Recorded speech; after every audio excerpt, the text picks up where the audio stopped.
अस्सलाम वालेकुम दोस्तों, आज हमारा प्रोग्राम अजमेर शरीफ हटुंडी शरीफ में है। अब्दुल गफूर शाह रहमतुल्लाह अलैह की ओर से मुबारक है और दुआ करें। सभी दोस्तों से दुआओं की दरख्वास्त। अस्सलाम वालेकुम।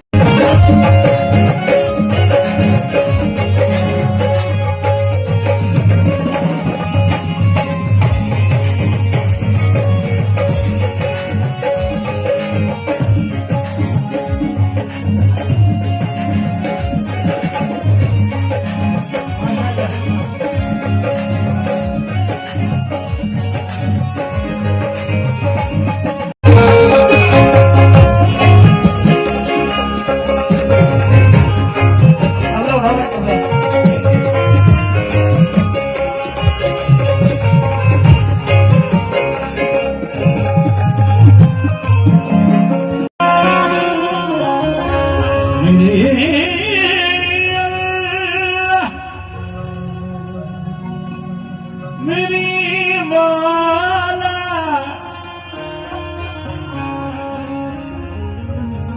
करम उसका है जो सुनी हमें ईमान बख्शा है, हिदायत के लिए सुनी हमें कुरान बख्शा है। जहाँ चाहता जिधर चाहता हमें पैदा वही करता, खुदा का शुक्र है।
Ali, Ali,